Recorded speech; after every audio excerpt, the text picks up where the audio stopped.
they're probably not my first pick on any race. But if I do have to pick between these two shoes, which shoe am I going to? Well, in today's shoe comparison review, we are going to put the Nike Vaporfly 4 up against the ASICS Metaspeed Edge Paris and also the Sky Paris. So I'll go through their similarities, their differences and their key features, and from that hopefully that'll give you guys a great indication of choosing the right race shoe for you. But before we get into it, a big shout out to my #1 running store, the Running Company at Geelong. I've got a link to their website in the description. Make sure you go check out that and check out all their running gear. And also guys, if you want to support this channel, make sure you hit that subscribe button. And with the specs, they're both neutral road racing shoes, and you're going to have to pay $30 more here in Australia for the Vaporfly 4 and only $10 more in the US. Now, checking out the weight there, they are both feather light, so two of the lightest shoes on the market. Now, can you actually feel that? Well, I can only just tell in the hand, I reckon, but on the foot, I can't really tell the difference. Now, in the stacks, lower stack here in the Vaporfly 4, now can you feel that on the foot? Well, standing around in the shoe, you certainly can, because this ZoomX foam certainly is more compliant, it's softer, and it does sink down a lot easier. And then once you're running around in the shoe though, you still can feel that the Vaporfly 4 has the lower stack. And in our uppers, both these two shoes have incredibly lightweight and breathable uppers. Now with our Vaporfly 4, they've got an engineered mesh, is what they're using here, but it's a super fine mesh. It's got no structure in it whatsoever there. As you can see on my shoe, it's just collapsing on itself. This mesh does rest on some of my toes, but it hasn't caused me any irritation, so it's quite conforming, very comfortable. We've got a really structured heel counter here, probably a little bit too much structure for my liking, and I don't like the way how the heel collar is finished off at the top. It's not, it's got no padding or material or anything like that, so yeah, quite harsh. They do have that internal heel pad that they've had in all their models of the Vaporfly. Really thin tongue here, the tongue is not gusseted, and they've still got that wing fit on top of the tongue, but they've cut that down a little bit so it's not so long. Pretty standard lacing system here, just reinforced eyelets with a brand new shoelace. So this, I've still got that notch shoelace, but they've shrunk those notches down and they've added a little bit of flexibility to the shoelace, and I think it is a great upgrade to the shoe. Now in the lockdown department, in the heel, you can get some heel slippage in this shoe, so you can play around with the laces, do your runner's knot, and you can sort of fix that up at the back. But I think the midfoot lockdown in this shoe is absolutely excellent, but it certainly could be better in the heel. In the fit, true to size in the length. The width, I love how wide this shoe is. It's a race fit, but it's certainly not too narrow at all. A good amount of volume in the toe box as well. Now with our Edge is the one that I've got here. So the material that they have got here is Motion Wrap 2.0. Now it is probably thinner, I would say, than the Vaporfly, and it's probably got less structure to it as well. But again, it just conforms around the foot. It's just so comfortable, sort of melts away on the foot. No irritation with this material whatsoever. But again, same as the Vaporfly, a really stiff heel counter, but I don't find this one as harsh as the Vaporfly because it's finished off so much nicely around the top of the heel collar. So I love the padding that they've got around the heel collar here. It feels sort of like memory foam, and the materials that they use to finish it off feel really premium. Now with our tongue, it is absolutely paper thin here in the Edge and the Sky, but again, it's not gusseted, but this tongue is way more fiddly to get right as you're putting your foot in the shoe, more so than the Vaporfly. So they've got these notch laces that the old model of the Vaporfly used to have, but again, these notch laces are excellent. They do a great job to cinch the foot down and create a good lockdown. Now in the lockdown department here, on the Edge and the Sky, no issues at all in the heel, and I think the midfoot lockdown is quite good as well. But I do think the Vaporfly lockdown through the midfoot is better, but certainly the Edge and the Paris have got the better lockdown for me in the heel. Now in the fit, again, true to size in the length. In the width, I'm going to say both shoes feel about the same, but the Edge and the Paris have got more volume in the toe box. Both these two shoes, great quality uppers, but if I've got to pick a winner of these uppers, I would actually say that I prefer the fit of the Vaporfly.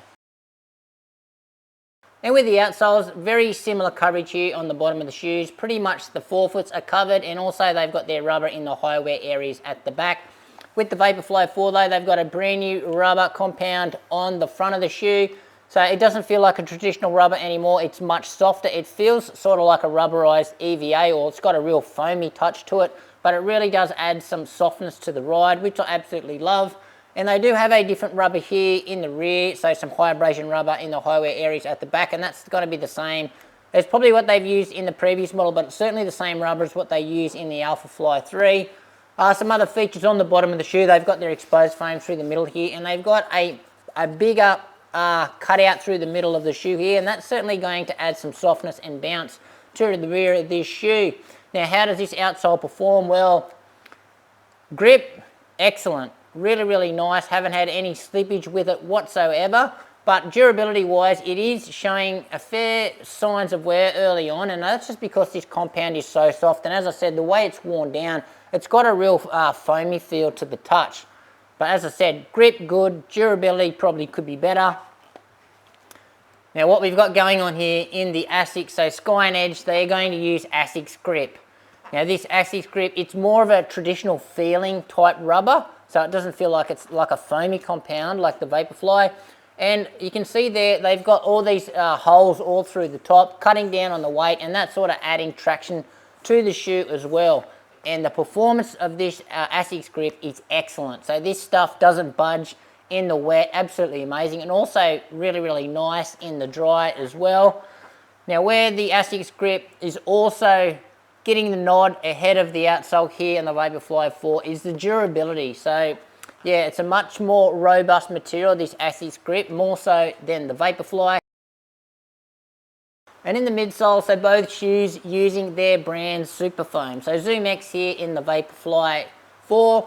So 2 layers of their Zoom X. So they've got their top layer here, and then under that they have got a full length carbon plate, and that's what they call their fly plate. So with the new Vaporfly 4 here, it starts quite high up in the shoe, pretty aggressive swoop down, and it finishes really low to the bottom of the outsole here. So a bit of an update there. Then under that, they've got their final layer of this Zoom X foam. Now, geometry-wise, they haven't changed too much from the previous model. It's a bit of an early stage rocker, but it is certainly not that aggressive. So nice sort of gentle angle forward, quite easily to get onto no matter what pace that you're running at. And with the Edge, so pretty much same concept going on here. So 2 layers of their Super Foam, their FF Turbo Plus. So they've got their top layer, then they've got their own full-length carbon plate. But in the rigidity department here, so the carbon plate is much stiffer in the Sky and the Edge in comparison to the Vaporfly. So yeah, more flex there. And then also the shape of the carbon plate in the Edge is very similar to what you're going to find in the Vaporfly. So it starts pretty high up in the shoe, pretty aggressive swoop down, and finishes really low there towards the outsole of the shoe, just like the Vaporfly does. Now under our carbon plate here in the Edge, another bottom layer of that FF Turbo Plus. Now geometry wise, we have got a little bit of a 4-foot rocker here as well. So for me, I think the geometry between these both shoes is quite similar, but it's slightly more aggressive, I think, or you can feel the rocker slightly more in the Edge, more so than the Vaporfly. And I think that's got to do with a couple of reasons. It's got to do with this foam being less compliant. I also think it's got to do with the actual carbon plate being a little bit stiffer than what it is in the Vaporfly. But yep, early stage rocker, more of a gentle swoop forward, much more natural in comparing it to the other super shoes on the market. Now with our Sky Paris, so that one, the difference between that one and the Edge, if you don't know that already, so it's got a much flatter carbon plate in it. So it starts more towards the middle of the shoe, much less of an aggressive swoop or angle down in the shoe, and finishes more towards the middle of the front of the midsole. And the rocker in the Edge is quite late and aggressive, whereas in the Edge, it's, as I said, it's earlier and it's not so aggressive. So this one's got a little bit more of a gentle rocker. And in the rides, well, what I will mention first is when comparing the Vaporfly 4 to the Edge and the Paris, the Vaporfly 4 more closely resembles the Edge by a long way. And that's just for me because of that placement of the plate and also the geometry of both shoes, how they both share the early stage rocker and it's not so aggressive at the front as well. Now, for me, the Vaporfly 4 here to me, it's a really smooth ride, very smooth. It's responsive, it's really light on the foot. Yes, you do feel fast, but I don't feel super propulsive off the toe off. I don't feel really powerful because it does lack that really aggressive rocker that a lot of other super shoes have got. It's quite soft through the heel, and I find it's got a good amount of bounce through the heel as well, but overall it's a really, really natural feeling ride. Now in comparison to the Edge, so just remember the Edge is much more similar to the Vaporfly than the Sky. But the Edge in comparison to the Vaporfly 4, it's much firmer. So there is far less sink into this midsole foam, far less compliant, but the foam feels like it's more responsive. You feel like you get more power out of this shoe, and you just feel like it's got more pop, more explosive bang out of the shoe. However, I still don't get that really propulsive feeling out of the forefoot in this shoe either, which I do in the Sky because of that big late stage rocker in that shoe. So for this one, still got that really natural geometry, but the big difference here is just the softness of the foam. So much firmer ride here. It's a snappier ride, a much more responsive ride, but still feels quite natural on the foot. That really is the big difference between these two shoes. So to answer a few of the questions, which shoe is the most stable? Well, I think that the Vaporfly 4 is the most stable, believe it or not.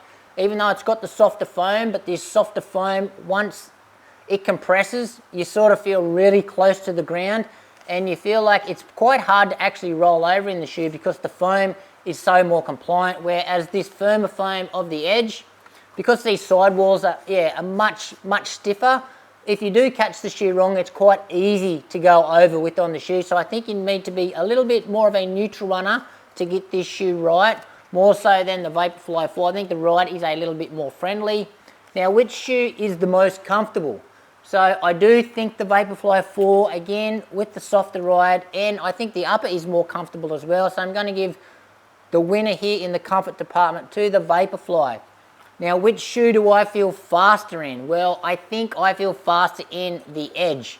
So, and that's just because of the foam though, because the foam feels more responsive, it's got more pop, it's got more snap about it. Even though both these two shoes for me don't really suit the way that I run, because I don't really like these really early gentle rockers. I prefer a little bit later stage rocker, but I like a more aggressive rocker because I like to feel propulsion out of the forefoot, whereas I don't really get that out of either of these two shoes. But yep, which one is faster? For me, well, yeah, I do feel slightly faster in the Edge. And just wrapping up the comparison between these two shoes, so for me, I think they're both probably the most natural feeling super shoes on the market. And that's why for me, they're probably not my first pick on any race. But if I do have to pick between these two shoes, which shoe am I going to? Well, if the Sky's in the mix, then I'm going to pick the Sky Paris over both these two shoes, but over the Edge and over the Vaporfly, then I think I'm actually going to go the Vaporfly, because I think I'm just getting a bit old and a bit soft in my old age, so I prefer the softer and smoother ride here of the Vaporfly, certainly for all those races, even though I don't think you can go wrong with either shoe, because they are both still pretty amazing shoes. But anyway, guys, that's it from me. Keen to hear your thoughts on my comparison between these two shoes. Any questions you got or how they relate to anything else, just ask me in the comments. Thanks for watching. Make sure you give this video a like, subscribe to the channel, and we'll see you next time.